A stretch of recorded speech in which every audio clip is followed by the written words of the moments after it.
14th. And the recording is it. So remember, this is recorded and it goes out and it's on a website and public. So keep that in mind. So let's move on from here and discuss a few of the topics for today. Let's start off then see what's happening over in the UK. If there's anything new to report from last week, Fiona. Yeah, good afternoon, everybody. So yeah, COVID numbers are continuing to increase, but quite slowly. But still, it's a significant uptick. Quite a significant increase in Scotland, where the kids went back to school 2 or 3 weeks earlier than they did in England. We have now had permission to go ahead with vaccinating the 12 to 15-year-olds. There's a lot of debate about that as to the risk to those children from myocarditis or pericarditis, as opposed to the benefits of keeping them in school. And the balance, and it's come down to the recommendation from the 4 chief medical officers for England and the devolved administrations to make that recommendation. And as of next week, we will be giving the 3rd booster jab to the over 50s, to NHS and care workers, and to those who are extremely vulnerable. And that's probably it for me. Thanks, Paul. Yeah, and so I don't know if you had any reaction or people were talking about an article in the Lancet. I didn't get to see it yet. I'll ask our ID people if Eileen gets on later. John's on a shift right now, in which they're saying, well, the booster wasn't quite needed right now. Whereas I think what I'm getting from my infectious disease friends overall who have a lot of experience with all this is that we aren't even considering it a booster. It's the 3rd shot, and it should be considered the 3rd shot in a series like we do with various other vaccines that we have. So that'll be kind of interesting. All right, so let's then move on to next speaker. If you don't mind, then Mike Austin, maybe I'll pick on you, okay? And Mike, tell us who you are and where you're from and what you're covering up there in Ottawa, okay? Oh, great. Thanks, Paul. So my name is Mike Austin. I'm an emerge physician here in Ottawa, Ontario, Canada. My background is I worked as a paramedic for about 14 years, both in the United States and New Hampshire, as well as in Australia, where I did medical school, and then came back home to Canada, where I work at the Ottawa Hospital. My role in the EMS world is as an associate medical director of one of our base hospitals. There's 8 base hospitals in Ontario that manage the licensing, quality, and patient safety and education for the paramedics in Ontario, which is about 9,000 paramedics. And I'm also one of the program director for the Pre-Hospital and Transport Medicine Fellowship for the physician group here in Ontario. If you want, Paul, I can sort of give it an overview of what sort of happened here in Canada with regards to the EMS impact of COVID, if that was some interest to the group. Not sure if that's what you were looking for, but. It's of interest to the group. Before you do that, I do want to announce that today's CME, by the way, number today, the code today is 3006, if I remember correctly. I'll double check that. But it's 13006. And let me check that. I think that's what I put out. Is that what I put out last night?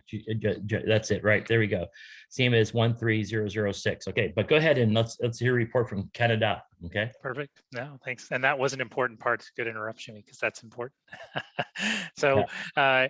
So as many of you are aware, so I'll just sort of start with sort of general things. The population of Canada is about 37 million. We have 10 provinces, 3 territories. The EMS system is a bit different than the US system, as in the sense that it's governed by either provincial processes, municipal processes, and very few are private and small industries. So that changes a bit of the governance structure.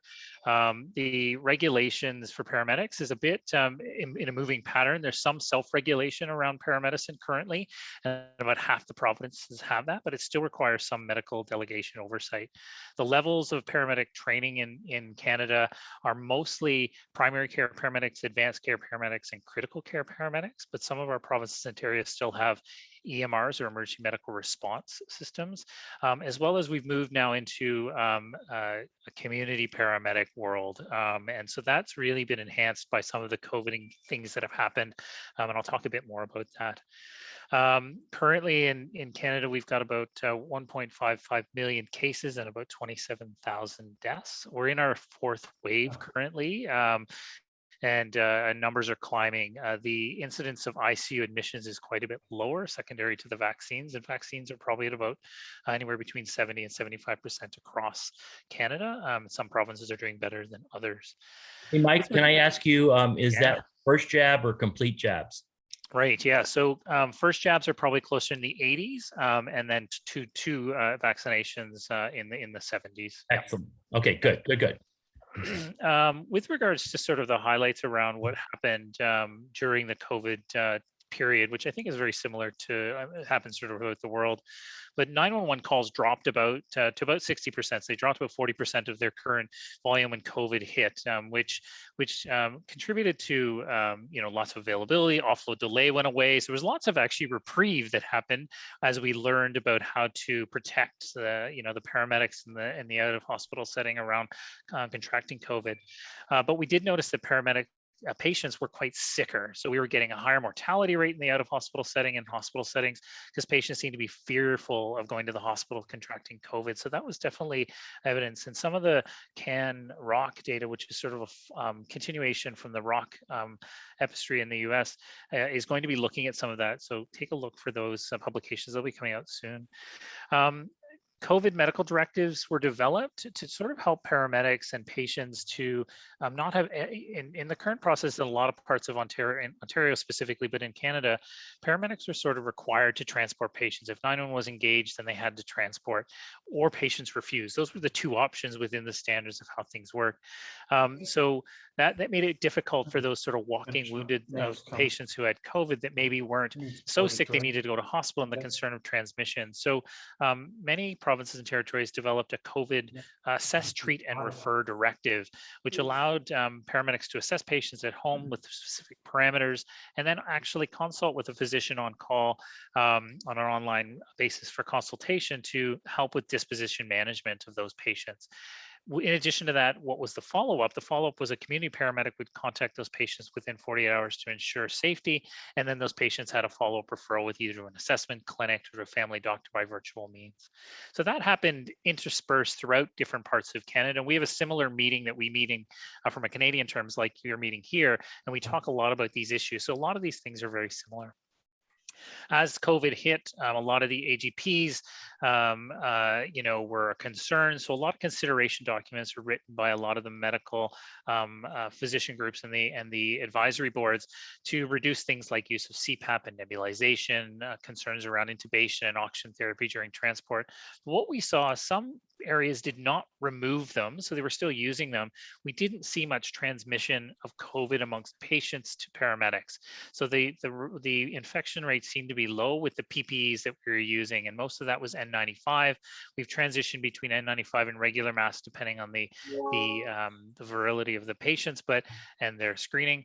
But we've also moved into some services that are using PAPRs just for comfort and reuse and cost effectiveness. So as we moved down, there was a long-term care outbreak, which I'm sure you heard about sort of in that early stages, which then sort of engaged some of the community paramedics to come to sort of an opportunity really for them, because there weren't a lot of people to be able to support some of these outbreaks. So community paramedics, paramedic groups decided that they were able and happy to do that. And that really sort of highlighted some roles for paramedics were outside of the 911 area, but also to date, there's been some more funding that's from provincial level to community paramedic work. So that's really sparked some new endeavors, new initiatives, those kinds of things that have gone along the way, which is quite exciting for the future sort of paramedics moving forward. As we went through this idea of testing, paramedics were involved, and now we moved into vaccination. So paramedics are involved in the vaccination rollouts for the mass vaccination as well. So that's been quite exciting because that wasn't really part of their role in general. Some areas did it for influenza, but not to the same extent that they're doing it now. We also had in sort of April and May, this year, a huge sort of in our third wave spike in ICU patients, which I know you and many of your cities had this issue. We developed it in Toronto where our ICUs were overwhelmed. So we had to engage and move all these patients to outer areas. They were moving anywhere between 4 and 6 hours from Toronto to other ICUs. And that had a huge impact on just logistics, EMS engagement, and those kinds of things, both by air and by land. But that seemed to go quite well, and it lasted for about 6 to 8 weeks. As we move into the new state, family practice is still virtual. There's still lots of discussion on how that's moving. So what's happened now is that hospitals are being overwhelmed in the emergency departments, and offload delay has gone through the roof. So before we might have had 6-hour waits, 7-hour waits, but sometimes with paramedics on offload, that's even increased. And now we have patient waits of 10 or 12 hours and offload waits of almost entire shifts. So this is becoming a huge issue. We've had some bad incidences that have happened secondary to this. So there's lots of work to try to fix this, but we obviously recognize it's multifactorial and it's not a one fix stop. So there's lots of thoughts around that. But one of the things that's happened over the pandemic is this concept of assess, treat, and refer, this idea of alternate destination and maybe taking So Mike, if I can interrupt you, Mike, Yeah. this is like a lot longer than we usually get reports on, but sure. this is okay because it's a great catch up for us all on what's happening in Canada. And what I might suggest is if we have some time, we'd like to hear about the programs, because we're obviously working on those right now ourselves here. And I just wanted to make sure we get on some of the other people who have time limitations here. But one, we could do it at the end, or if you want, please present that next week to us. That would be fantastic. Oh, yeah, that's fine. Okay. Sure. Yeah. So that's it. And don't feel, I never gave you any coaching on this and let you know, but you'll see as you go along here, you hadn't had any experience with this. So this is not a criticism as much as me just trying to get Absolutely. the agenda moving here. So yeah, no problem.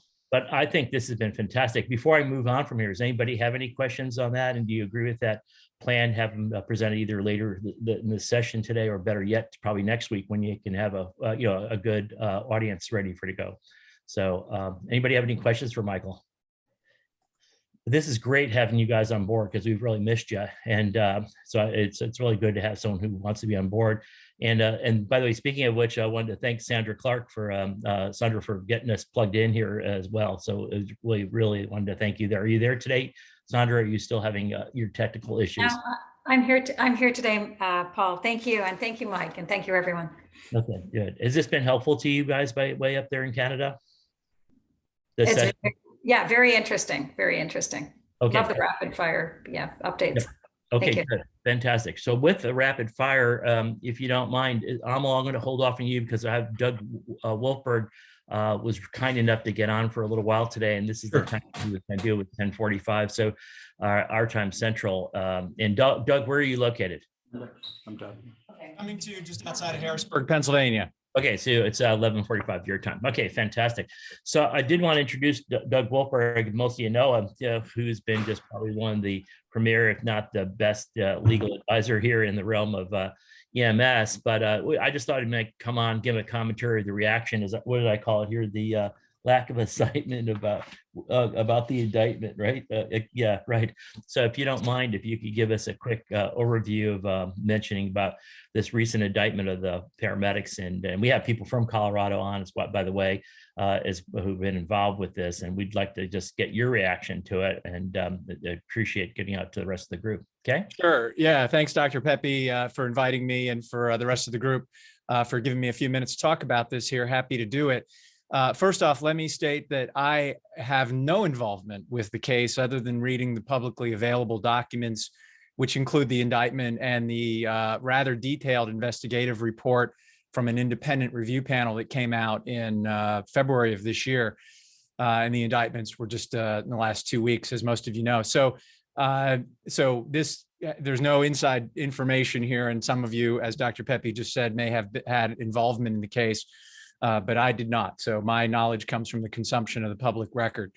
And that is, of course, the indictments the other week really hit with a resounding echo, because in addition to 3 police officers being indicted, 2 paramedics were indicted for really what reads like a medical malpractice case, and kind of the criminalization of what we normally see as negligence concepts.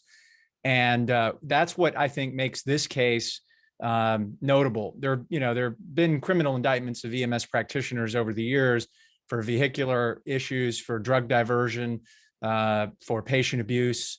I'm talking about, duct taping patients to backboards, that sort of thing. But this is really the first indictment we've seen where the prosecution's theories of the indictment are really based on departure from medical practice standards and particularly protocols. And they primarily allege that the diagnosis, and that's the word that the indictment uses, the diagnosis of excited delirium was incorrect, and therefore the administration of ketamine was unlawful. So to make the incorrect diagnosis or determination of a condition, which is something we've all thought of as negligence or basis for malpractice, to then say that meant you shouldn't have been operating under this particular excited delirium protocol, and you had no legal right to administer ketamine. And then when the ketamine was administered, it was dosed incorrectly based on a grossly overestimated determination of the patient's weight. So all of that reads like a very, as I said, common negligence or even gross negligence civil complaint.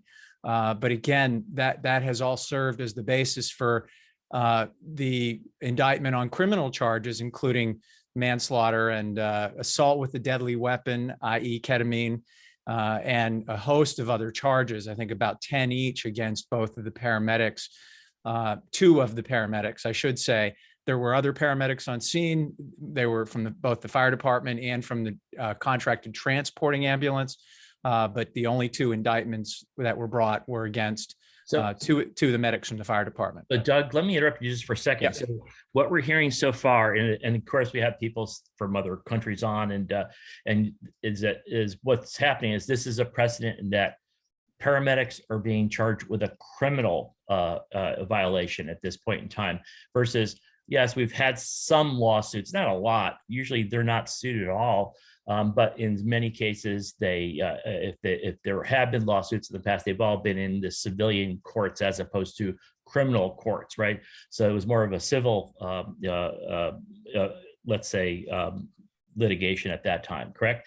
I just want to make sure we understand why this is. And by the way, for those who may not know the case, I think there's a few exceptions that most people do, is that there was a person who was really agitated on a scene. The police asked the person, the paramedics to try to treat him with the ketamine, and there's some question about the dosing on it or whatever it may be. There's all those issues, but the most important thing is that this is suddenly new, that all of a sudden we have public safety officers that were beyond police that are being sued or being charged with in an indictment for a criminal offense, and that's the big difference here, correct? That's what the news is here. Is that correct, Doug? Yeah, these are criminal indictments. I thought I'd mention that. If I didn't, I apologize. But yeah, you did. I'm just making sure people understand the difference. That's all I was doing. You did a great job. I'm not at all. No, these are criminal indictments. The reason I brought up negligence is because the criminal charges are based on allegations you normally see in a civil case. So what the state is really doing here is criminalizing medical malpractice and deviation from protocols. That's what's precedent setting, at least in the indictment. Yeah. Of course, innocent till proven otherwise, and there is no guarantee that these charges are going to go to trial. So we don't know if a jury will have a chance to pass on these charges or whether a jury will agree with these charges. And the state attorney general admits that they will have a difficult time proving these charges. So, this is not precedent setting in the sense that there is yet a verdict or any appeal or any judge ruling on this. These are the theories of liability, criminal liability brought by a grand jury. Exactly. Thank you so much. I just wanted to make sure I drove that point home. So, all right. I interrupted you. Go ahead. What else do you have to say? No worries. None at all. But no, I just wanted to mention that I think what this case really drives home is, at the end of the day, whether or not the prosecution can prove these charges criminally, I think they have a tall order. I think that's a stretch. I think they're going to have a very difficult time proving that deviations from medical standards or standards of care constitute criminal violations. That's going to be difficult. That aside, That doesn't speak to whether or not these were grossly negligent acts. That's not determinative of whether or not these folks should lose their jobs, or whether there should be employment actions or anything along, or lose their medical command status. But to criminalize this is where I think the Attorney General is going to have a difficult time. The other thing I want to say is that the investigative report, which is about 157 pages, that was issued by that review panel, gets into facts that were not delved into by the grand jury in the indictment. And that paints a picture of paramedics who subordinated their medical judgment and their actions to those of law enforcement, who of course were not medically trained. And I think regardless of what happens in the criminal case or any companion civil cases, the real takeaway from this case is the need for paramedics to aggressively, in some cases, but hopefully in a way that doesn't put officers on the defensive, to intervene in situations where patient care is being compromised and patient conditions are being exacerbated, and not to subordinate their, you want us to give ketamine? Okay, we'll give ketamine. Hey, we won't touch them until you say we can touch them. And that whole issue of subordinating patient care to law enforcement is I think the clarion call that comes out of the investigative report for EMS agencies to really have to rethink how they interact with law enforcement, so they are not merely seen as extensions of law enforcement trying to subdue a suspect. We're there to treat a patient, and sometimes those goals are incompatible.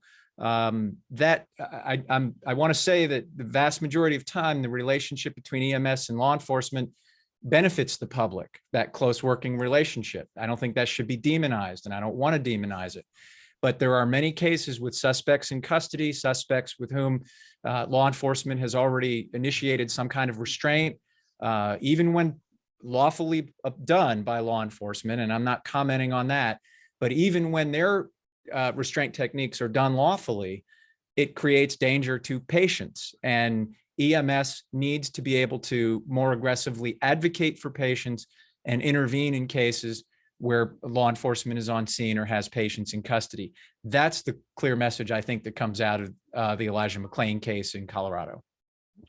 Yeah, and we've had discussions about this, of course, and that we are totally in full agreement with you that that's one of the issues, that it has to be driven by paramedics. Then again, it has to be quality assured and supervised well by attentive medical direction too, as well. So anybody else want to comment or ask Doug a question or comment on this? Anybody out there? Nobody. Stein, you're out from Colorado. Any comments you want to make on this? Are you there, Stein? All right. Paul, I have a quick question for Doug. No, I just remember Stein was out. He got called out to do I don't know, some kind of actually depositions. But he should be back in a little while. I should have waited on that, but I wanted to be responsive to Doug and get him in and out and all that as we could. Remley, you actually did some testimony there, and Peter, is that okay? You want to hear from Remley first, or you want to ask afterwards? Okay? Yeah, absolutely. Yeah. So Remley, what's your reflections? You actually had to do some testimony in this. Who were you testifying to, and under what circumstances? What was it about? Yeah, I was invited to testify with the House Bill 1251 that was proposed in Colorado. I think my key takeaways were we were able to use pre-hospital data to see if, what happened with Elijah McClain was more of like a sentinel event, or was it a common practice? And so with the paper that Peter and Ken, Eric helped us with, we were able to show 11,000 administrations of ketamine, and large doses don't appear to be the major issue, and adverse events are extremely, extremely rare. Okay, and then was there any reaction to it, or did you get any feedback on that, or is it just you're just reporting that you made testimony? Yeah, no, actually, when I did the testimony, I think the conversation I could feel shift a little bit when we presented real numbers, versus a lot of it before that was around this idea of large doses are given routinely and the patients aren't weighed, and it's a bad estimate on patient weight that's driving all the issues. And I think the data were able to help shift that conversation around what might be the actual drivers of bad events, which is we need to be monitoring those patients instantaneously after ketamine administration, which I don't think we see in those videos with Elijah McClain. We need to be looking at ETCO2 after administration. So that goes back to be the source, become the force, having the data. That's been really Right. interesting. So, okay. Well, so thank you so much. Peter, you had commentary that you wanted to make, and anybody else, please let me know. So. Yeah, first of all, Doug, thanks again for coming on this week. We learned a lot just by hearing you not twice, which has been great. I want to channel some of what Terry's mentioning in the chat, and also one of my mentors, Dr. Wayne Lee, who's also on the call, with this concept of protocols. And, Dr. Lee says that these should be guidelines, right?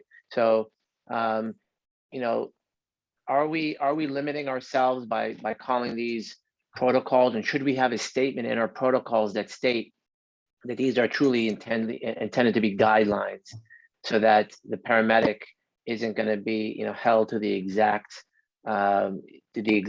letters that are inside this protocol?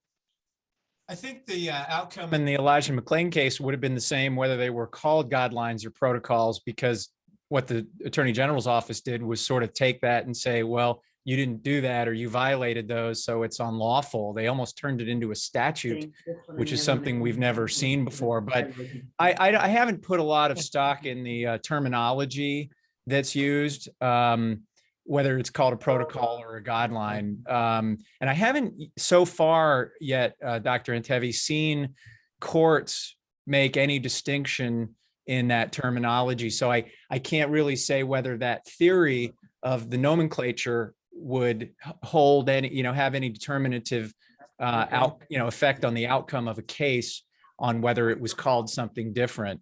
So I could only speculate that it probably would not make that big of a difference legally. Thanks, Doug. Appreciate it. Yeah, sure. All right, so there's a lot of stuff in the chat here, and I don't even know where to start because there's just a lot of stuff in the chat that I have a hard time reading through. But one of the questions was, if I can see what it is. Oh, well, first of all, I guess someone from Colorado might be, but is ketamine now removed from the pre-hospital care in Colorado, or is it just in these cases? Or Remley, do you know what happened with that? So I think in Colorado that they have waivers to be able to administer ketamine. And I do think that the waivers were suspended. Now, I'm not sure if that applied to agencies that already had them or not. Somebody from Colorado can probably better answer that. Was it under these cases, under this situation, like the agitated patient, or was it under the situation of anything at all? Ketamine, like So it was seizures? sedation only was what I heard. Because that was one of the big important points we made with the data, actually, is that ketamine was given more frequently for pain management. Yeah. Okay. Got it. All right. Anybody else want to comment on this or ask Doug a question? Dr. Pepe, I did want to also say that legislation that Remley referred to, that she testified regarding, did become law in Colorado, and it sets forth specific standards that when law enforcement is on scene for the use of ketamine. So it's interesting that the statute in Colorado prescribes sort of restrictions, requirements on training and equipment that must be available when ketamine is administered in the presence of law enforcement, which almost goes to that very problem I talked about earlier, that certainly the legislature said, we're concerned about what paramedics do when law enforcement are kind of directing the scene. And that's what the law in Colorado kind of is focused on. The law also makes it an offense for law enforcement in Colorado to attempt to influence the treatment or by paramedics and the administration of ketamine. So it tried at least to address both sides of that issue. And, it's clear that ketamine has become sort of the politicized poster child of the EMS drug box, which is interesting because we all know that there's a whole range of substances and pharmaceuticals that can be, whether it's paralytics or benzodiazepines or you name it, but ketamine has certainly become quite politicized. And I think that's a reality that medical directors have to recognize in their systems. I'm not suggesting we subscribe to the politicization of it, but I think medical directors do need to factor that in their oversight of EMS systems, because it is becoming the political poster child. Well, let's run over to the National Office of EMS, if you don't mind. John, I was trying to make sure I understood what you were trying to say in your half-caked commentary there, right? That you'd yet to say called. Okay, but John, what was your reaction to this? Oh, they just, and I don't have it in front of me, but one of the systems I used to work in, we actually had a deviation from protocol that allowed, specifically outlined that it was a guideline. Yeah. You had the ability to deviate from it, but you have to be able to justify your thought process. Yeah. And then one commentary I was going to ask David Montes to talk about is that to help take some of the heat currently, I guess, off the paramedics, you have a system where you actually sort of have a backup system for them under these circumstances. Is that correct, John? David? Oop, you there? Yeah, David? so what we did, I'm here, can you hear me? Yep, I can hear you, sir.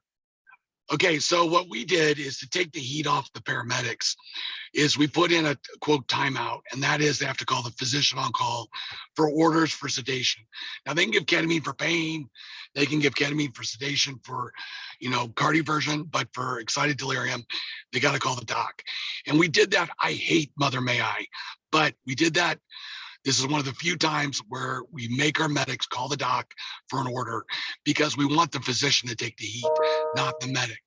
And it just adds a little double check process to this interaction.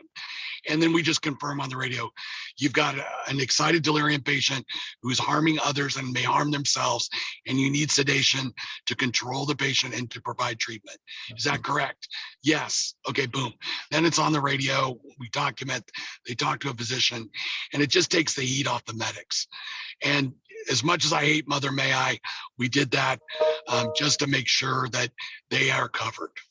Yeah. And then you guys have to, there's good news that there's several of you available, but you got to have someone who's there right away, because obviously this is urgent. And that's a lot of what, these patients are going to go downhill oftentimes on their own, or else hurt somebody. Okay. And then you have a system to do that. So that's important, is an important caveat on that. And Remley, when you look into, David was using the term, excited delirium. That was part of the issue, wasn't the psychiatrist who got onto this thing said there's no such thing as that, right? Even though we see it all the time, right? Is it just a language thing? Should we just change the nomenclature? Yeah, that was definitely part of it. And I don't know what the solution is for that, but there was a lot of argument around there not being a DSM for excited delirium. And there were a lot of people who had never left the walls of an office or a hospital trying to testify about it. And I think that the language has been changed in some of the documents I think that ACEP put together. I wish Sandy was here. She couldn't make it today to sort of go over that. And I thought that would have been helpful. We can talk about this a little further. Doug, are you familiar with what I'm talking about here in terms of, changing the language about what this thing is called? I've just heard generally some discussion, but yeah. Okay. Anybody else who can comment on that before I move over to the next presentation? And Dr. Pepe, I also wanted to mention that I did put in the chat, I put links to the final Colorado ketamine law, the investigative report, which is really interesting reading, and the indictment, which includes the indictment of law officers as well as the paramedics. Okay, got it. Before I move off to this, anybody else have any other commentary on this at all? I don't know if Nick Simpson's on or Nick, are you there by any chance? I'm trying to see if he's on, just because you guys had some issues with that in your realm. Okay, if not, I'm going to go ahead. Yes, go ahead. Who's this? Paul, I know that Joe Holly wanted Doug to talk about the offload delay issue, and maybe if there's time to do that, just a minute or so on that. Okay, yeah. Doug, are you able to do that? Yeah, Doug. Just so you know, background is that we're seeing a lot of the paramedics being either tied up where they can't, the emergency departments are so busy they can't get the patients offloaded there, or they're hanging around there. We've heard stories where it's up to hours and hours where they're sitting there, and that means that other people weren't getting care, and then it sort of piles up even further. And we've been sensitive that the hospitals, have their plight, and but we need to get our people back into service, et cetera.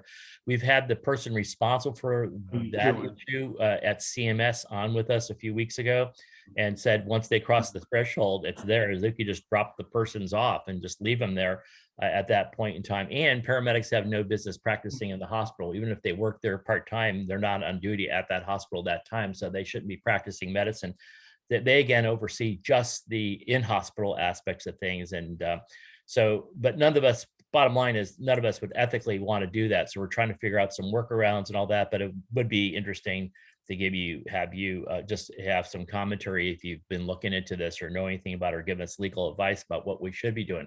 Are we held accountable that someone died, for example, because our response time was 14 minutes instead of 6 minutes because we were tied up at the hospital, or a lot of our units were? There's things like that, you can put into the equation there.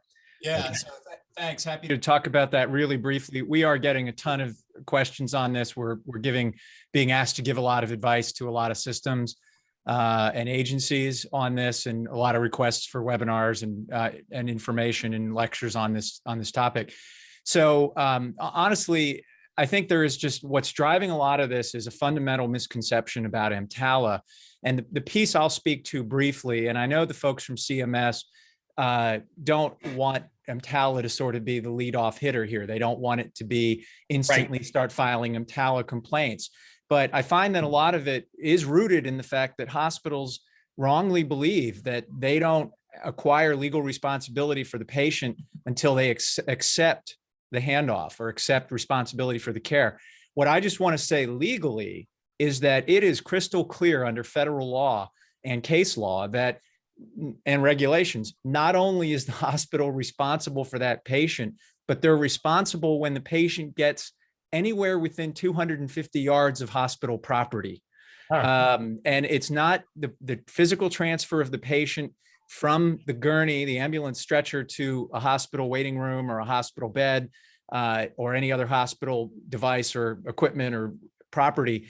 It is the presence of the patient on the hospital's property that triggers the legal obligations that the hospital has. So the fact remains that when EMS is staying with the patient, CMS guidance is clear on this, that the hospitals can ask EMS to do that, but EMS has no legal duty to do it. Ethically, look, if there's nobody to provide care and EMS is the only game in town and the patient needs that care, that's a whole different story. But legally, that misconception that, hey, they're not ours till we say they're ours, legally is simply wrong. They are, that patient is the responsibility of the hospital when the patient hits hospital property. So whatever solutions have to be generated on the offload issue, which I've heard we're being asked to refer to it as the hospital bed delay issue, which I think makes a lot more sense on how we describe this to the public. But I think it has to start from the principle that hospitals better understand where that playing field begins, where it's leveled out under the law. And to say, well, we are not legally responsible until we say we are, is the fundamental misconception on which a lot of these offload issues are based. So the hospitals are okay if you're 255 yards out, but just the fact that you're saying within 250 yards of the property, it's just, if you're intended to go there, it's either way, you cross that threshold, it's theirs, and whether they're making eye contact or not. And that's the point you're making here. Okay. You've addressed this in Indiana, if I remember, Mike Kaufman, right? State medical director there. So, hey, Paul, yeah, we issued guidance back last year during the pandemic on diversion, but specifically offloading really hadn't become an issue until the last couple of weeks. And now I'm getting reported delays, particularly in the southern half of the state, of 3 to 6 hour offload delays at times from certain facilities. So I heard Mr. Wolfberg's partner, Mr. Worth, speak on the AIM High conference last week. It was fabulous. I thought it was really great information, even gave some really good mitigation strategies like they're doing down in Pinellas County. But I used that guidance to publish a new guidance document for the state of Indiana. Hopefully it'll be seen. So if you give I just included it. I sent everybody a copy of the PDF. I mean, it really just essentially reiterates what the CMS policy statement says in their state's operations manual, and it reiterates what Mr. Wolfberg said, that they can ask, but if EMS is busy, they need to get back to another call. It's at the end of the day, it's just like diversion. It's only a request. Okay, got it.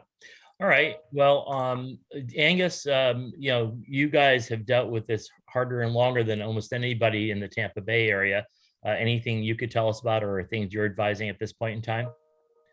Yeah, just exactly what you said. We had that conversation with hospitals about where the responsibility starts and ends. We do think the misconception is more prevalent among the nurses who are actually being asked to sign the EPCR as opposed to the physicians or administrators in the hospital. I think most of us know that if somebody dies in our waiting room, we're still going to have to answer for it. But I think the nurse who actually signs the chart maybe has that sense of taking responsibility more acutely. So that's one thing is that I think that there's a disconnect between the administration and the frontline staff. And we did put in a scenario where we essentially get into that disaster mode if we run too low on trucks, and we will put them in chairs, put them in triage, put them in camping cots, whatever we need to do, and make every effort to make sure we've left a triage tag, an EPCR, and even a radio report that's recorded for the hospital. But we will leave them and go if we need to. And we did that once. I thought we were going to do it again yesterday. We didn't quite get there, but we did that once and it worked extremely well. I think, Amal, why don't you make the point you're making, because you're on the other side most of the time, on the emergency department receiving side, and tell us, this is exactly what I think the issue is, and that's why our job is to educate people. But go ahead and tell them what your impression is of this.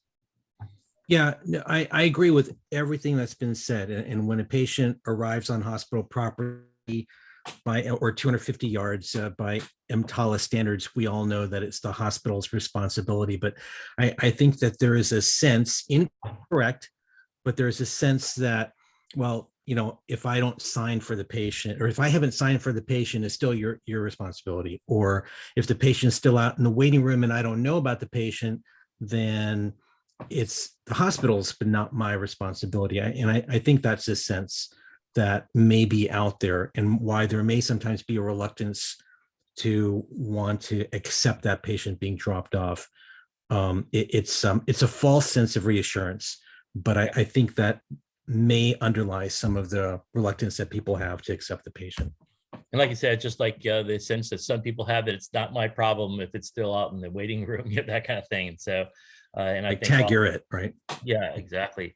But one of the things that I think, so it is our object to make sure that people are educated and know this is the we're operating under the EMTALA guidelines, et cetera, and CMS, and make sure they understand that. And the reason why I think it's important for us, and we need to be on guard, so to speak, is that I've had so many anecdotes told to me over the last 2 weeks alone, where people were there in 3 hours with the medics, monitoring them, whatever, giving more IV fluids or whatever. So they're treating the patients within the hospital under that time.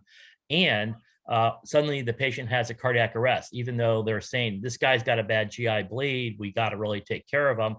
And, and everybody goes, whatever, 1 minute or whatever. So they are aware of it, but they're still stuck, handling him, and it's a sick patient, so they didn't leave him. Then the patient has a cardiac arrest, okay? And so then are we now obligated, or are we now liable because we're caring for the patient during that period of time, and they still happen, quote unquote, on our watch, or will we be dragged in to sweep, when something like this happens, when there's bad outcomes? So just something to be thought about additionally to, talk about that. Jim, what were you saying that happened in Georgia recently? Yeah, just our state EMS office specifically made a statement for everyone that no signatures are required for an EMS patient dropped off. They don't want that to become a requirement and an impediment, and anything that doesn't allow EMS to get back in service. Yeah. Okay. All right. Well, let's go on to the next subject. But before we do that, anybody else have any other comments to make or reactions or anything like that? Just a question from overseas. Yep. Okay, Mick, go ahead.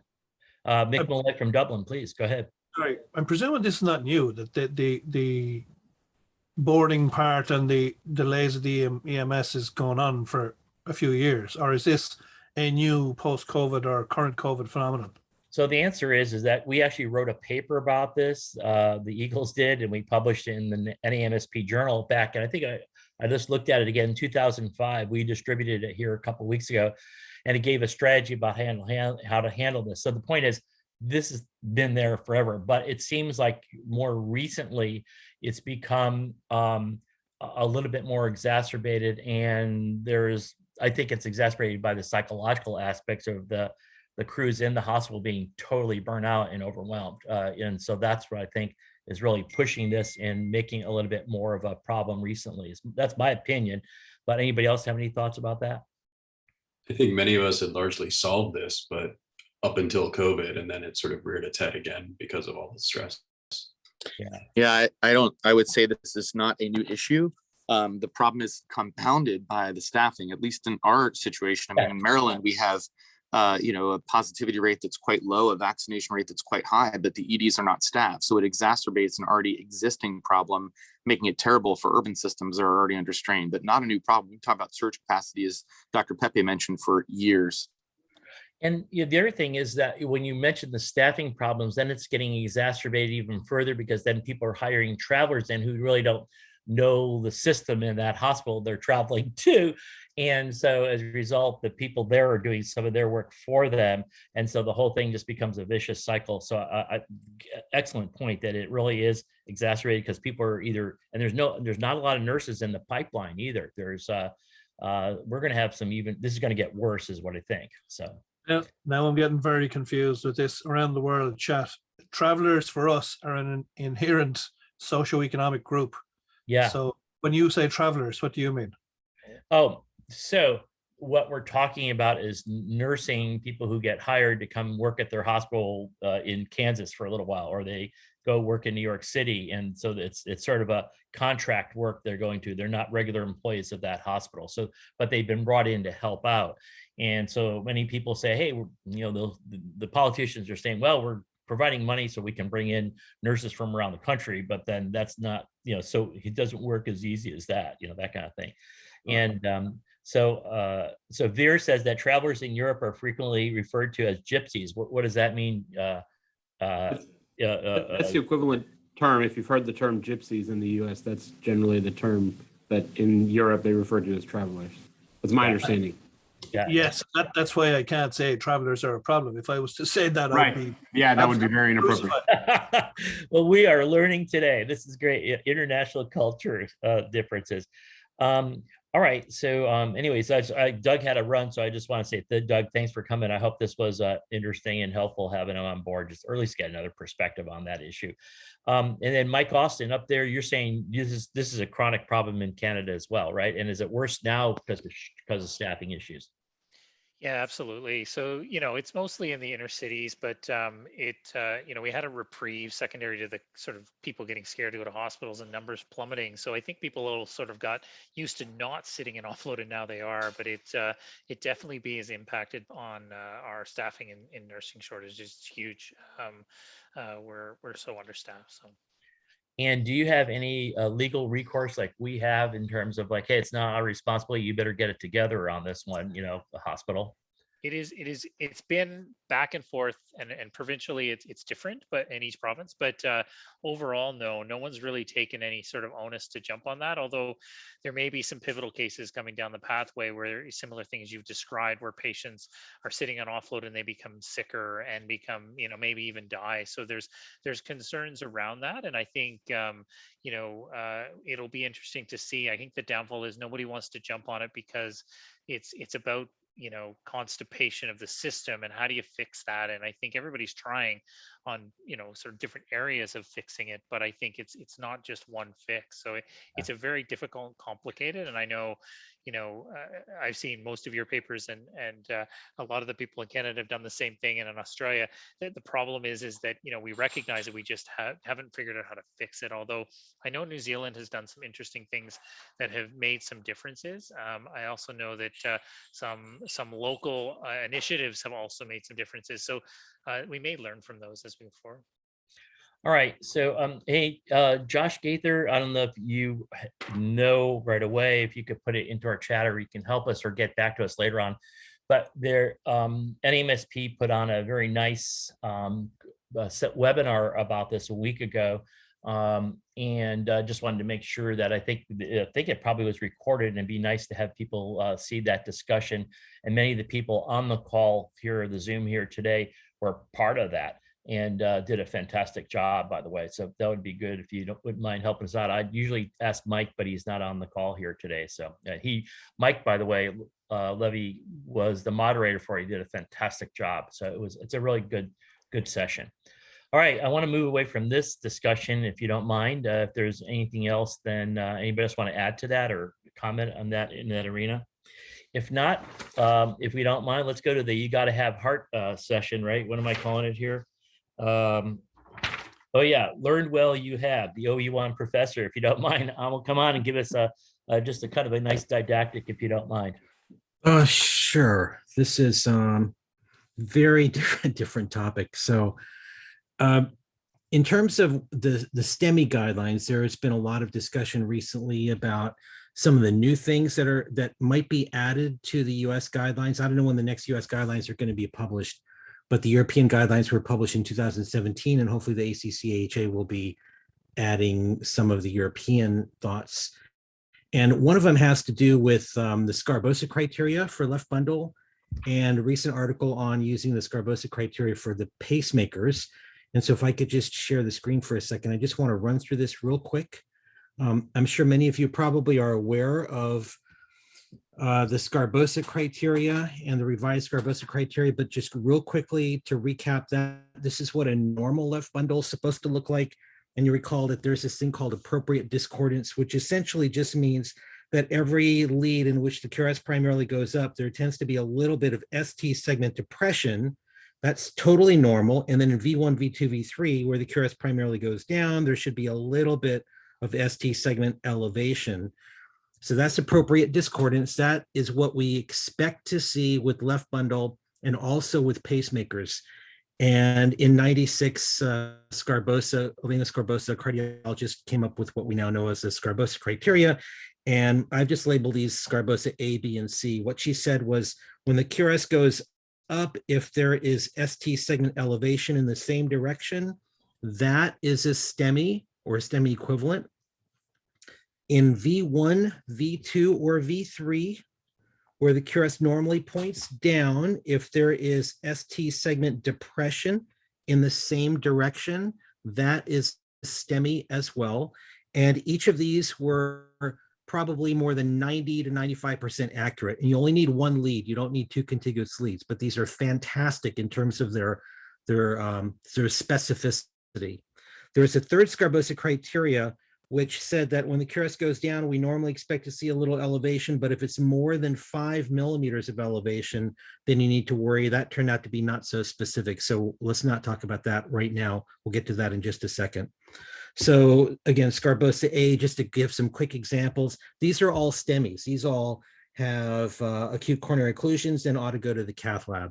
So you'll notice that there's ST elevation in the same direction as the QRS, ST elevation in the same direction as the QRS. That's definitely a STEMI. Here's another example. ST is elevated in the same direction as the QRS. That should never happen with the left bundle or with the pacer. ST is elevated in the same direction as the QRS. That should never happen with the left bundle. In this example, in V1, V2, or V3, if you have any ST depression, that's a left bundle. And in this case, all three of those leads meet Sgarbossa criteria. Remember, you'll only need one lead, and this one has 3 leads. There should never be ST depression in the same direction as the QRS in V1, V2, or V3. Here's yet another example. And in this particular case, you'll notice in this one lead in V3, the ST is depressed in the same direction as the QRS. So that one lead is all you need to call this a STEMI. And you'll be right with better than 95% accuracy. Right. Here's a great example because you've got that Sgarbossa A, ST is elevated in the same direction as the QRS. And then down here in V3, ST is depressed in the same direction as the QRS. So this has 3 leads to meet the Sgarbossa criteria. So this this is something that's been around since 96, and the ACCHA have been very slow to add this to the criteria. Now, I mentioned earlier that there is this third criteria, which said that if the ST is elevated in the opposite direction of the QRS, that's normal, but it shouldn't be more than 5 millimeters. And it turned out that that didn't work out all that well. But Steve Smith, who's an emergency physician up at Hennepin, said, well, maybe we shouldn't use 5 millimeters as an absolute cutoff. After all, if the QRS is this big and there is 5 millimeters in the opposite direction, that's pretty significant. Whereas if the QRS is this big, ST elevation of 5 millimeters in the opposite direction is not that big a deal. So maybe instead of using 5 millimeters, we should use relative ST elevation. And they came up with this 25% figure. So if the ST is going in the opposite direction more than 25% of the size of the S wave, then that's positive. And this was actually validated. So in this example, you'll see the S wave is 10 millimeters, ST elevation is more than 25%, 3.2 millimeters in the opposite direction. So that would be positive. I'll give you just a couple more examples to really hammer this home. In this example, let's take V2, let's blow it up, and you'll see that the S wave 16 millimeters, ST elevation is 5 millimeters. That's more than 25% of the size of the S wave. So that would be positive. Here's another example. We'll take V2 again, we'll blow that up. And the S wave is 20 millimeters. The ST elevation is 9. 9 is more than 25% of 20. This was sent to me by a paramedic, Adam Thompson, who actually used this criteria to go straight to a cath facility and save this patient's life. This patient has Scarbosa criteria B. There's a depression here, but he was also concerned about lead 3. You'll notice that there's quite a bit of ST elevation compared to the size of the S wave. If we blow that up, the S wave is 7 millimeters, ST elevation is 5, and 5 is more than 25% of 7. So he took this patient to the cath lab. This patient had 100% RCA occlusion. So I think he really saved this patient's life. So anyway, these are the Scarbosa criteria for left bundle. The reason we're talking about this is because this is an article that's just about to be published. And everything that we just said with regards to left bundle can also now be applied to pacers. We had all learned this myth that when patients have pacers, you can't tell if they're having an acute coronary occlusion, and that's not exactly true. And this study has found that everything that we just talked about with left bundle also applies to pacers. Pacers typically have the same discordance. So where the QRS goes up, it's normal to see a little ST depression. Where the QRS goes down in V1, V2, V3, you normally have a little elevation. That's totally normal. And if a patient develops an acute infarction with the pacer, you oftentimes will have ST elevation in the same direction or ST depression in the same direction.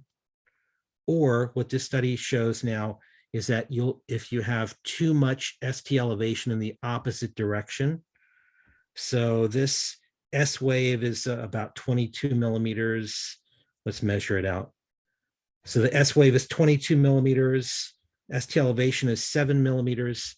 7 is more than 25% of 22. So this EKG meets the criteria for going immediately to a cath facility. Well, this patient turned out to have 100% occlusion. This is the 2017 European Society of Cardiology STEMI guidelines. In 2017, all across Europe, they already have adopted these criteria I just talked about. And when the American guidelines next come out, we're hoping, and also for the pacer, by the way, we're hoping that the ACCHA criteria will start incorporating these Scarbosa criteria also. But these might be something that are worth passing down to your paramedics, because you can diagnose acute coronary occlusion in many patients that have pacers and many patients that have left bundle as well. And those are opportunities to save lives by getting them to the cath facility as quickly as possible. So that's any questions that I can help out with? Amal, it's Jim Augustine. So the ST segment is all about ischemia. Isn't there a mechanical way or a a mathematical way of incorporating this into the EKG analytic algorithms so that we aren't having to have people, including our paramedics, keep this in their mind all the time? There would be, but I'm convinced that the people that program those computers are actually plaintiff attorneys.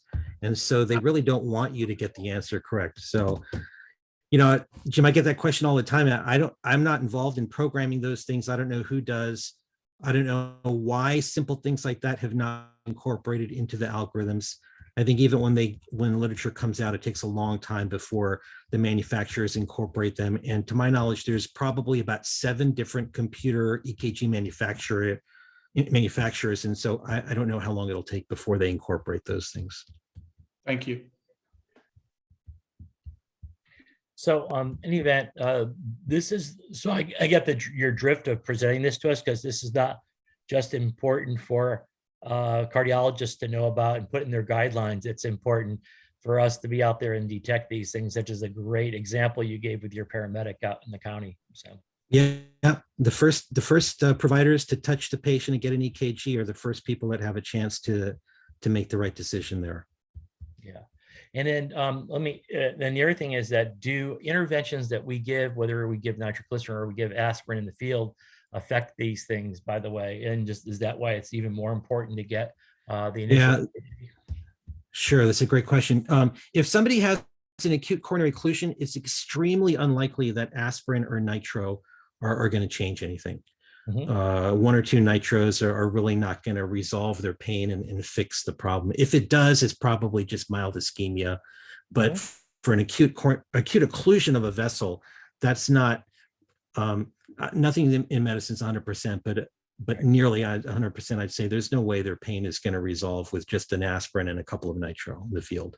Correct. And then the main thing is that the earlier the intervention, i.e. the diagnosis here in this case, or assessment, the better the outcome is going to be. So, so good. That was a great presentation, and it's good. And I don't know if this is available to the rest of the group. That would be fantastic. But thank you so much for the presentation. Sure. I'll send a link. Anybody else have any other questions for us? And then, so if you ever get a chance, if you could actually find out the background on Sgarbossa, was he a 17th century famous swashbuckler, or such as Scaramouche? That would be great to get the background on that. Okay. So, but who was Sgarbossa originally? That just always. Yeah, no, actually, Elena Sgarbossa was a cardiologist from Spain, I believe. Exactly. And I think she practices and she published this based on looking at a lot of very, very large STEMI studies in the mid-90s. Yep, absolutely. That's right. I remember now. So that's good. Perfect. All right. Excellent as usual, man. That's great. All right, let's move on. And Peter, you want to take a moment to talk briefly about the Eagles? A lot of people went to a thing called Gathering with Eagles in Hollywood, Florida back in June. Can you tell us something about that? Yeah, absolutely. So I can put something up on the screen here, but essentially this was the first year in 2021 that we have the ability to view the entire Eagles conference both days online. It was all through Prodigy EMS. There is a fee for people who want to watch it, and it's a 16-hour CAPC approved CEUs. But the really cool part about it is that you can actually go and pick the lecture you want. It's very, very well done. The post-production is really the best I've seen. So if your folks at your agencies want some great education, this is a good way to get it out there. Back to you, Paul. Okay, good. No, that's fantastic. And Prodigy just done a great job. They're the ones that did this, and I know they won an award for the refresh program, and just a fantastic, really exciting to see this happen and come to be. And from what I haven't seen it myself, but from what you're saying, it sounds like it's very, very, very cool, and that it's the best production you've seen. So I like that. That's good. So you could go to a specific presentation. So if you want to learn about all the different approaches that the Eagles have about handling, frequent flyers or mental health patients, there's that whole session we did. Or if you want to really get the latest on what happened with Head Up CPR, you can go to that session and get it all downloaded, correct, in one thing. So you could send that out to people if you need, right? So. Right, so like on the screen, there's some guy named RJ Frescone. I mean, I've never heard of him, but he's up on the stage there, and Yeah. you can just press play, and you can hear the wisdom he's got to bring. So, Can you press that now, or are you just showing a picture of this? no, no, this is a static. It's a static image, but No you know, problem. really just click. Yeah, and I'm not sure if this is you know, I think I have access to it. I'm not sure why I do. I didn't pay for it, but it could be that I'm part of the you know, the NMSP gives us access to their stuff. So this may be part of that. I'm not sure. Okay. Well, you're special. So yeah, I don't know about that. Yeah. All right. So yeah, you are special. So let's go on. All right. So thank you, Peter, for that announcement. I really appreciate it. Next thing I want to do is take advantage of let's see, is Stein back yet? If not, all right, let's move on, and then let's talk to a couple of the people who run the various organizations. I know Sandy Schneider had to be off today. Mike Levy's not here today. If you don't mind, John Kramer, anything to report from the National Office of EMS? Not that you all haven't already talked about, Paul. Okay, fantastic. Looks like got a lot of nice feedback about Almost Talk in the chat here, and he also put out these, if you're interested, here's my slides. He's put them out there, so they're in our chat there for those who need that. Okay, and Peter's put out the thing on the whatever. All right, so Stein Bronski is on, and Stein, do you want to tell us what new shenanigans you're up to out there? By the way, we had a really long talk about the Colorado issues about ketamine. We'll fill you in later on, or you can watch this later on. We had a presentation from Doug Wolfberg about his opinion about this. You've heard a lot of this already, but I just wanted to let you know we had that discussion. But why don't you tell us about the latest adventure that you're planning to do? Yeah, I'm sorry that I had missed that legal talk earlier.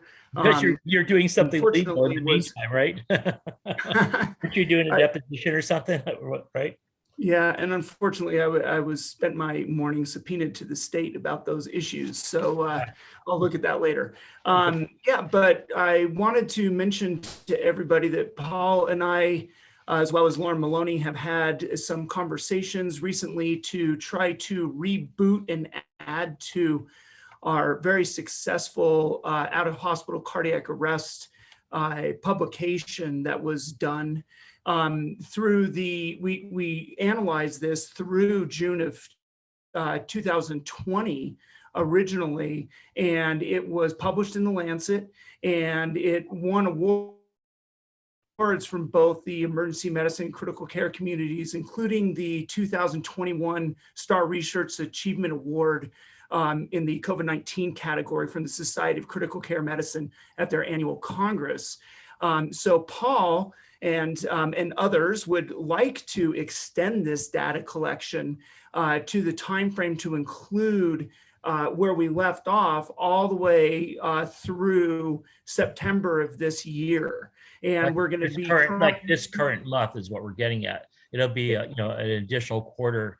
Yeah, but go ahead, Stein. I just want to make sure they knew when we said September is like right now. So in other words, we're almost getting near the end of that month, and we'll be able to collect all the data going back there. Okay. Right. So, by the time we get this out and we start getting information back, then we should be able to collect this month's data also. And we want to try to find out a few things. One, if the original trend continues nationwide. Two, if the vaccinations changed our observations, and particularly to see if unvaccinated persons were less or similarly affected in 2021, and to see if the Delta surge this summer produced original findings that we saw in early 2020. And so we pretty excited to do this. We will be sending out another survey. We did 50 Eagle cities in the original study. We'd like to continue getting data from those 50 cities. And so look for this survey coming your way. And I think it would be very valuable to see what the extended data shows. Yeah. So for the people, a lot of the times you'll be going to get someone else to do the work here for you. We want to make it as easy as possible for them. Essentially, what we're going to do is what we did before. If we're going to compare September of 2021, like right now, the September of 2020, and of course we didn't have those data because we only collected January through June, to 18 and 19 respectively. So we could look, track and see, this definitely was different than those prior 3 years. Or wasn't that different from 2020? It's continued on, or it was better than 2020, whatever it may be. So we know you already sent the data in for those 3 years, January through June. So we have those. The only thing we want to make sure is everybody is sending the same kind of formatting. In other words, you're collecting the data the same way you sent to us. And if it's easier, just send it all together, just tracking all the way from January 2018 to September of 2021, if that's easier for you. We just want to make sure there are consistent data collection and everything looks the same as we move through all this, okay? And I think they're going to be interesting to see if there was trends after, because a lot of the older people got vaccinated early on, maybe they were more susceptible to the cardiac arrest. And so did we see fewer after the vaccination period? And then did the Delta, even though it was mostly in younger people, relatively speaking, did it really cause a havoc again, during that period of time? So it'll just be interesting, I think, to get this. Does anybody see? It looked like we were able to get the data pretty easily last time. Anybody see any problems with this or have a problem with it that's on today that participated before? And by the way, we're going to look at the 50 cities we had before. If we can collect them all, that'd be fantastic. But in addition, if there are new cities that weren't in the original study, we'd love to get your data as well for that whole time period to examine. And then Lauren Maloney, who did such a wonderful job with Remley, putting the data and getting the charts together, etc., will be leading this again as soon as she's finished with her boards that she's taking, I think, in a month or so, whatever it may be. So it's good timing on a lot of respects, so which is really cool. Okay, thank you, Stein. Anybody have any questions or thoughts? Okay. Is everybody interested in this? Obviously, I think it's going to be really cool to get the results here again. So, all right. Well, that's it. Joe, you put a question out for the group before I go somewhere. Are variations in hospital vaccination elective surgery policies affecting your system capabilities? And when you say system capabilities, what do you mean by that? They mean EMS system capabilities? And so tell us a little bit more about what you're asking us. Yeah, thanks, Paul. So, excuse me, I've got 15 hospitals here in Memphis. 2 of them are corporate facilities in which the corporate headquarters is not located in Tennessee. And those hospitals currently, all my other hospitals have mandated vaccinations for all healthcare workers in the hospital. That out-of-state facility has not taken that step, nor have they restricted the elective surgery issues as much as the local based hospitals have. And that is creating massive numbers of nurses who are leaving one facility and going to another.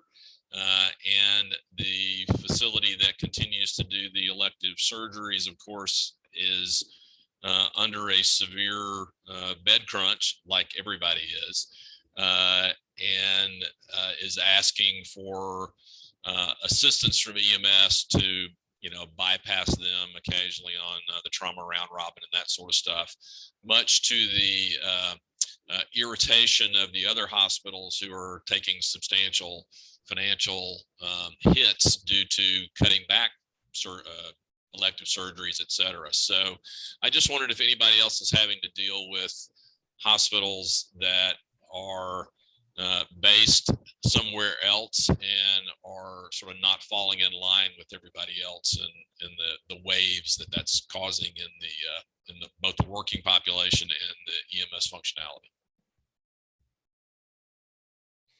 All right, anybody else having that, or at least we're making you aware of it if you haven't, that could be a potential. All right. All right, if not, I'm going to go ahead and move on, please, or chat away, and I'll be bringing you back if you like. I did want to thank Josh Gaither for getting us the information on the NAMSP presentation on the hospital, ED overcrowding and offload issues we have for EMS. So thanks for putting that up. And so a couple of things I want to do is get a couple of quick reports from either Doug Kupris, or let me swing to Mike Kaufman. Anything from the from the SEMSO, National Association of EMS Physician Officials, as far as you know? And if Mike's not there, how about Doug? You want to take that on? If you're here, Doug Kupis.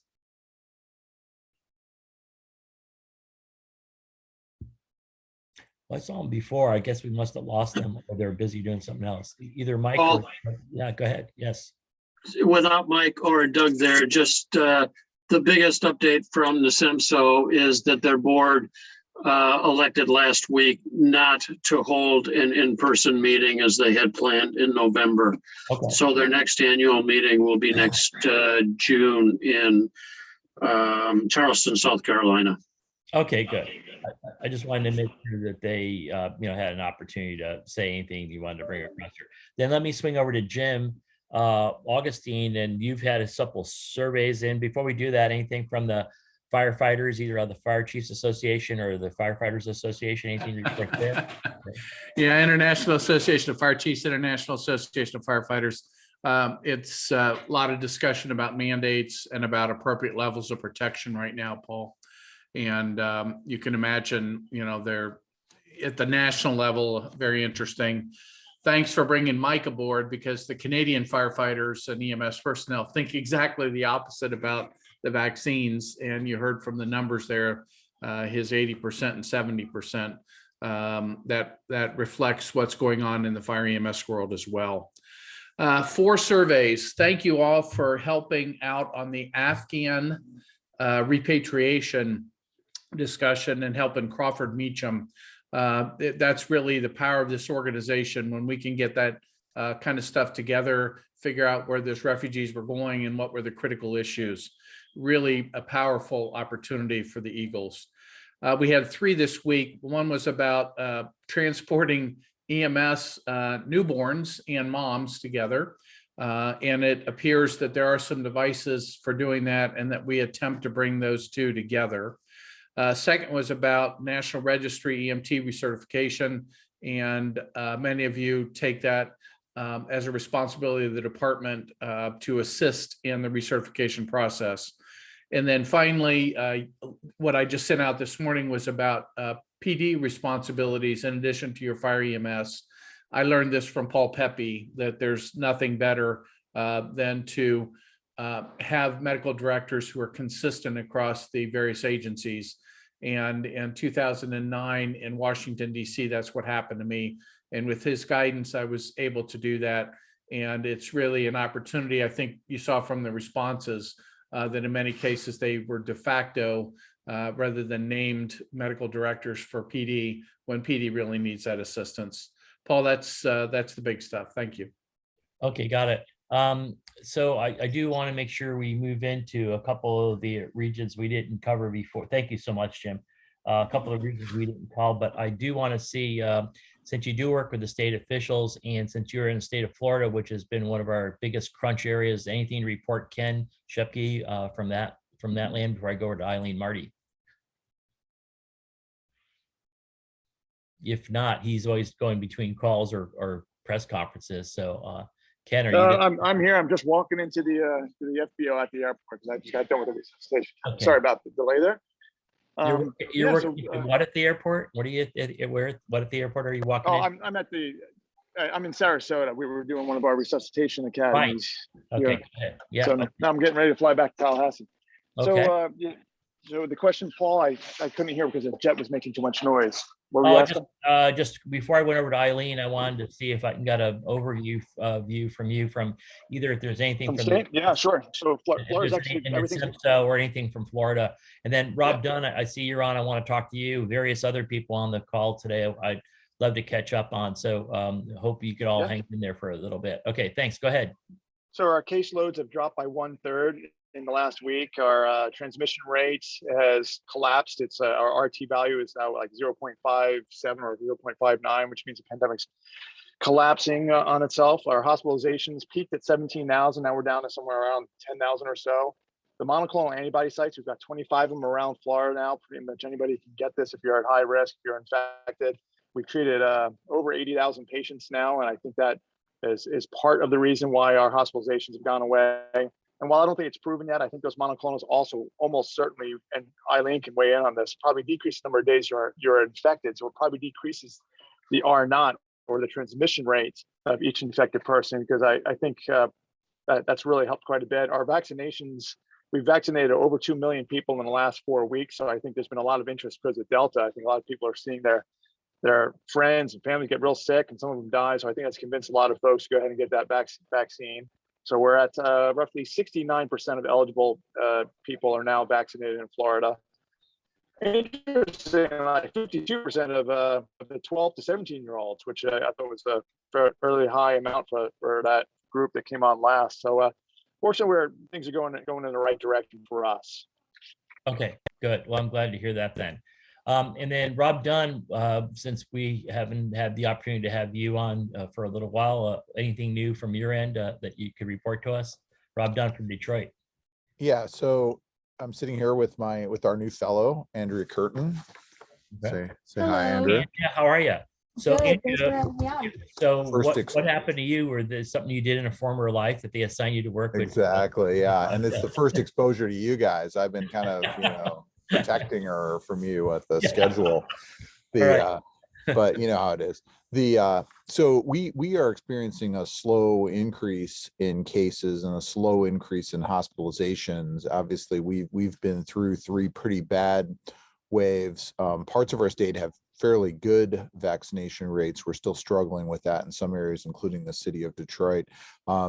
But interestingly, we started to see a bump when the national news, when Florida started to get bad, since lots of people from Michigan have connections to people in Florida, we started to see an increase in our vaccination rate. So, definitely that news seemed to drive some changes that we've been working on doing for a while. We're certainly looking at opportunities to make sure we catch everybody. Our public sites, including the ones that we help run, have vaccinated a lot of third shots for the immunocompromised, and are kind of ready for the booster piece whenever that becomes official. It's interesting to listen to all the handoff things, because you're talking about the paper from 2005.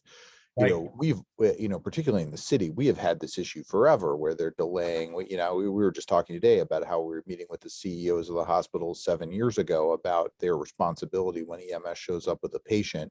We track hospital turnaround times as a metric, and we push hard, and your hospital will get a phone call from our mayor if you're delaying EMS turnaround. So we have kind of held the line at that. Our as everyone knows from the survey that I pushed out at the end of July, our nursing shortage has gotten more acute than ever, and it also doesn't look like it has a solution. But we have so far been able to keep our turnaround times appropriate, not without some whining from the hospitals, but it's definitely an ongoing process that we have to keep on top of. All right. Listen, I may have to cut you off. I just want to. Paul, can I just quickly ask? Yeah, go ahead. Is any other state doing these widespread monoclonal antibodies, which I wholeheartedly believe should really be well, Ken, since you got me on home and saying, "Hey, good luck." Yeah, since you got me on the line, yes, we have very aggressive monoclonal antibody program, including EMS-based monoclonal antibodies across our entire state. Particularly important in our rural areas where we're using EMS agencies to go to homes, nursing homes, senior living, having a very aggressive mobile integrated health to identify appropriate candidates and get them enrolled. We have numerous sites in the Detroit metro area. And particularly during the last surge, we really saw the value of them, and that has kept the sites and the referral rates much higher, despite the fact that our numbers have not gotten that high with this current increase. All right, hey, I'm gonna probably need there's so many other people I wanted to get to, but we had a lot of great discussions today, and more than I thought. But I don't want to have to push this on to like a 2-hour meeting, but it's already rough enough for most of us. But let's do this. If you don't mind, Eileen, is there anything you could either tell us quickly or foreshadow for next week? Eileen Marty. if you're there still. She may have gone on. Talking, but I was on mute, sorry. Yeah.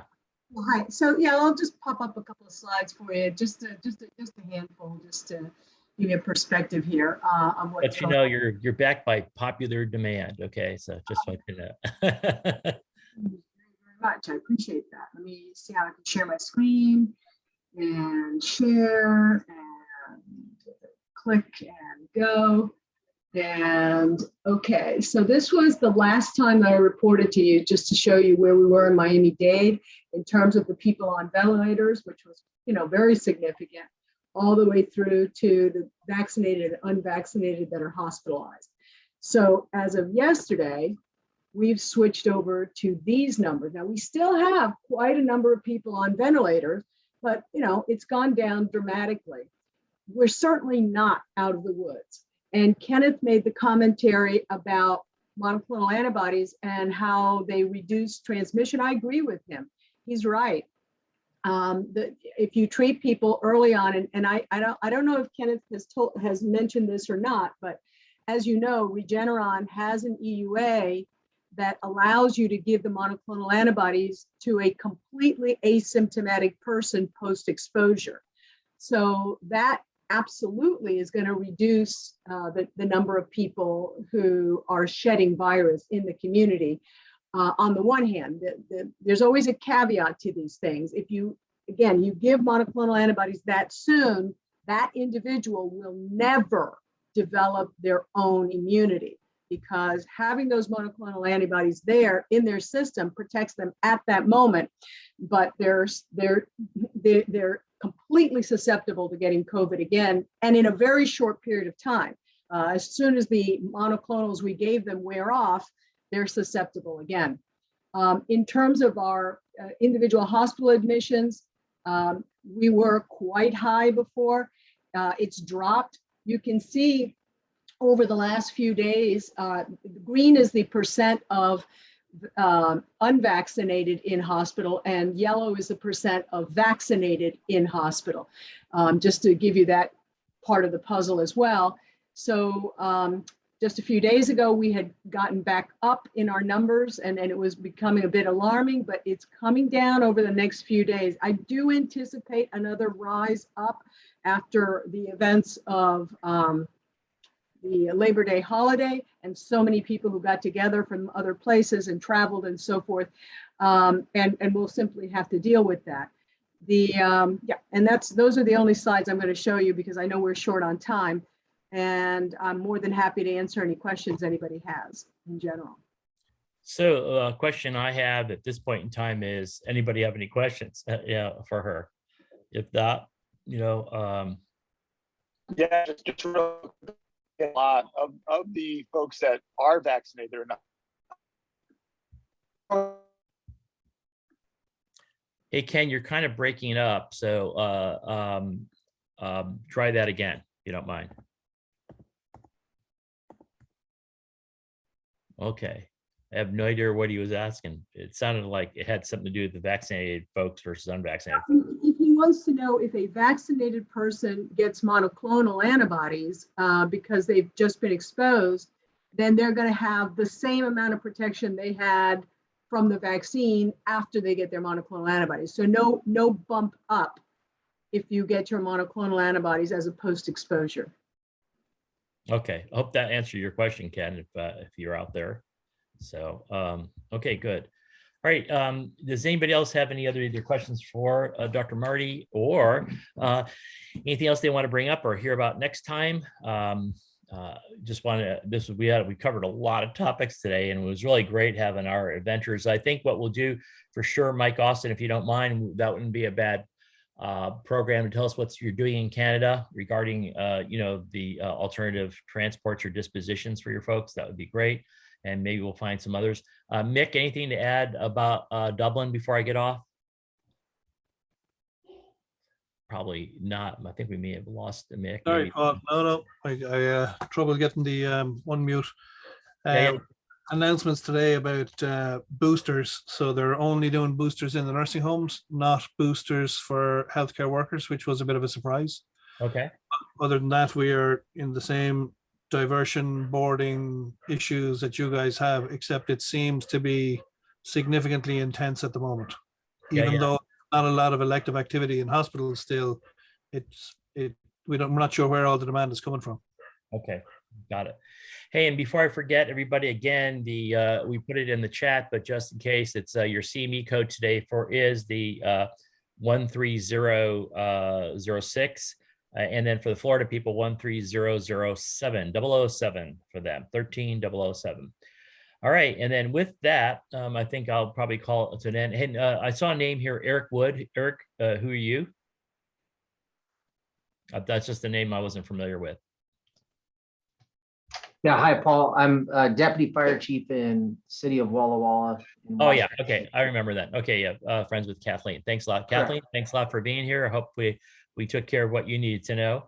And and then we'll move on. Anybody else have anything to report on or talk about? So I can let you all go here. I think it's a small minority that are here still remaining. It's just incredible everybody hangs on this long. So thank you. So once again, welcome back, my friends, to the show that never ends next Tuesday, September 21st. And we'll talk to you then. Thank you again for everything you did today. Great to see everyone. And thanks for all the contributions. It was a really good session today, as usual. See you later. Bye-bye. It's strange. Well,